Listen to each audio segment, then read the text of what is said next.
കായംകുളത്ത് KSRTC ബസ്സിൽ യാത്രക്കാരനും ജീവനക്കാരനും തമ്മിൽ കയ്യാങ്കളി. യാത്രാ ടിക്കറ്റ് എടുക്കുന്നതിനായി നൽകിയ പണത്തെ ചൊല്ലിയുള്ള തർക്കമാണ് ഈ അതിക്രമത്തിൽ കലാശിച്ചത്. ദൃശ്യങ്ങൾ പുറത്തു വന്നെങ്കിലും പരാതിയൊന്നും ലഭിച്ചിട്ടില്ലെന്നാണ് കൂത്താട്ടുകുളം പോലീസ് അറിയിക്കുന്നത്.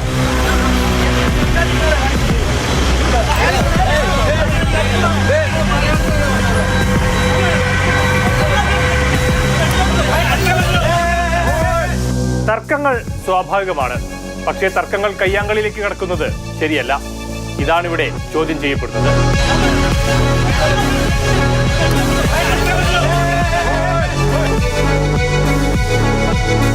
കഴിഞ്ഞ ദിവസം തൃശൂരിൽ നിന്നും കോട്ടയത്തേക്ക് പുറപ്പെട്ട KSRTC ബസ്സിലെ ദൃശ്യങ്ങളാണ് ഇപ്പോൾ സാമൂഹിക മാധ്യമങ്ങളിൽ പ്രചരിക്കുന്നത്. ഇത് സംബന്ധിച്ച് KSRTC ജീവനക്കാർ പറയുന്നത് ഇങ്ങനെ: മൂവാറ്റുപുഴയിൽ നിന്നും ഒരു യാത്രികൻ ബസ്സിൽ കയറി. ടിക്കറ്റ് എടുക്കാനായി നൽകിയത് കീറിയ 100 രൂപ നോട്ട്. ഇത് സ്വീകരിക്കാൻ കഴിയില്ലെന്ന് കണ്ടക്ടർ അറിയിച്ചു.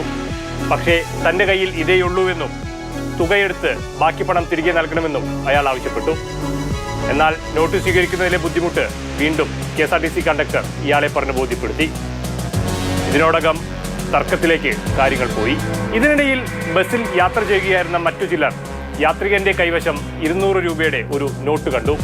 ഇതോടെ തർക്കം രൂക്ഷമായി. മറ്റുള്ളവരും പ്രശ്നത്തിലേക്ക് ഇടപെടാൻ ആരംഭിച്ചു.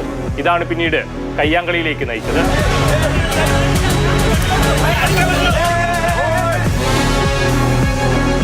പ്രശ്നം പരിഹരിച്ച് യാത്രികൻ യാത്ര തുടർന്നതായി KSRTC ജീവനക്കാർ പറയുന്നു. പക്ഷേ ആ ദൃശ്യങ്ങളിൽ യൂണിഫോം ധരിച്ച വ്യക്തി യാത്രികനെ മർദ്ദിക്കുന്നത് വ്യക്തമാണ്. എന്നാൽ ഇത് സംബന്ധിച്ച പരാതിയൊന്നും ലഭിച്ചിട്ടില്ലെന്നാണ് കൂത്താട്ടുകുളം പോലീസ് വ്യക്തമാക്കുന്നത്.